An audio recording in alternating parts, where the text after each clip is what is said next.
اعوذ باللہ من الشیطان الرجیم boys higher secondary school Kupwara class 11ویں سبجیکٹ اردو موضوع گدڑی کا لال نور خان جس کا منصف مولوی عبدالحق ہے۔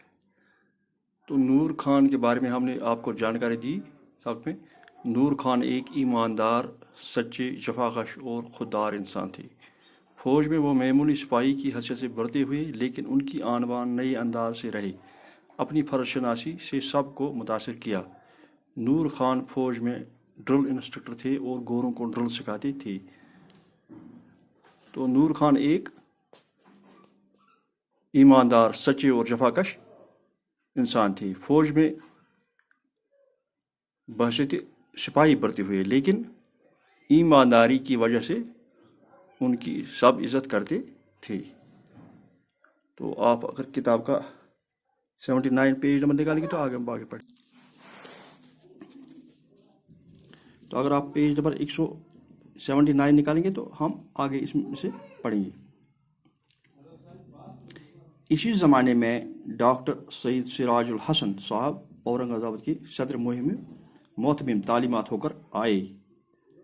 وہ ڈاکٹر صاحب بلا کے مردم شناس ہیں، تھوڑی ہی دیر میں اور چند باتوں میں آدمیوں کو ایسا پرکھ لیتے کہ حیرت ہوتی ہے، پھر جیسا وہ سمجھتے تھے ویسا ہی نکلتا تھا۔ تو مولوی عبدالحق لکھتے ہیں کہ اسی زمانے میں ڈاکٹر سید سراج الدین صاحب اورنگ آباد میں زیر صدر متمم تعلیمات ہو کر آئے، یعنی کہ تعلیمات کے محتمم، جس کو ڈائریکٹر کہتے ہیں۔ ڈاکٹر صاحب بہت ہی مردم شناس تھے، تھوڑی ہی دیر میں وہ آدمی کو پرکھ لیتے تھے، تو جیسا وہ کہتے تھے ویسا ہی وہ نکلتا تھا، کبھی خطا ہوتے نہیں۔ تو ان کی اس مردم شناس میں کبھی غلطی نہیں ہوئی۔ ڈاکٹر صاحب ایسے قابل جوہروں کو تلاش میں رہتے تھے۔ فوراً ہی خان صاحب کو اپنے سائے آفیت میں لے لیا۔ تو جو ہی نور خان ان سے ملے تو ان کو اپنے ساتھ لے لیا۔ ڈاکٹر صاحب کا برتاؤ ان سے بہت شریفانہ اور دوستانہ تھا۔ تو نور خان سے ان کا جو برتاؤ تھا بہت ہی دوستانہ اور شریفانہ تھا۔ تو ان کا برتاؤ نور خان سے بہت ہی اچھا تھا۔ نواب برزور جنگ اس زمانے میں صوبے دار تھے۔ تو اس زمانے میں نواب برزور جنگ صوبے دار آئے تھے۔ مقبرے کا باغ ان کی نگرانی میں تھا۔ ڈاکٹر صاحب نے سفارش کر کے باغ سے 5 روپے ماہانہ الاؤنس مقرر کرا دیا۔ تو نواب سے سفارش کر کے ڈاکٹر صاحب نے نور خان کو باغ میں کام پہ لگایا اور ان کا الاؤنس 5 روپے مقرر کرایا۔ نواب برزور جنگ کے پاس ایک گھوڑا تھا، وہ اسے بیچنا چاہتے تھے۔ تو نواب کے پاس ایک گھوڑا تھا جس کو وہ فروخت کرنا چاہتے تھے۔ کلب سے کہیں اس کا ذکر آیا، تو کلب میں باتوں میں گھوڑے کا ذکر آیا کہ مجھے بیچنا ہے۔ ڈاکٹر صاحب نے کہا مجھے گھوڑے کی ضرورت ہے۔ تو ڈاکٹر صاحب نے اس سے کہا کہ مجھے گھوڑے کی ضرورت ہے تو اس سے خرید لوں گا، مگر پہلے نور خان کو دکھاؤں گا، پہلے میں اسے نور خان کو دکھاؤں گا، وہ پھر میں بعد میں خرید لوں گا۔ وہاں سے آ کر ڈاکٹر صاحب نے خان صاحب سے یہ واقعہ بیان کیا اور کہا بھائی اس گھوڑے کو دیکھ آؤ، تو میں کوئی عیب تو نہیں؟ تو ڈاکٹر صاحب نے نور خان سے کہا کہ میں نے نواب برزور جنگ سے گھوڑا خریدنا ہے، اس کو گھوڑا بیچنا ہے اپنا، تو آپ گھوڑے کو دیکھ آؤ۔ تو خان صاحب نے کہا کہ آپ نے غضب کیا، میرا نام لے لیا، گھوڑے میں کوئی عیب ہو تو میں چھپاؤں گا نہیں، تو صوبے دار صاحب مفت میں مجھ سے ناراض ہو جائیں گے۔ تو نور خان نے کہا اگر گھوڑے میں کوئی عیب ہو تو میں اس کو چھپانے والا نہیں ہوں، تو صوبے دار سے میری ناراضگی مفت میں ہو جائے گی۔ ڈاکٹر صاحب نے کہا تم خواہ میں وہم کرتے ہو، کل جا کے ضرور گھوڑا دیکھ لو۔ خان صاحب گئے، گھوڑا نسل کا اچھا تھا مگر 5 شرعی عیب موجود تھے۔ انہوں نے صاف آ کے کہہ دیا کہ ڈاکٹر صاحب نے خریدنے سے انکار کر دیا۔ تو جس میں گھوڑے میں جو نقص تھے اس نے صاف ڈاکٹر صاحب کو بتا دیے۔ اس پر ڈاکٹر صاحب نے گھوڑا خریدنے میں انکار کیا۔ صوبے دار آگ بگولا ہو گئی۔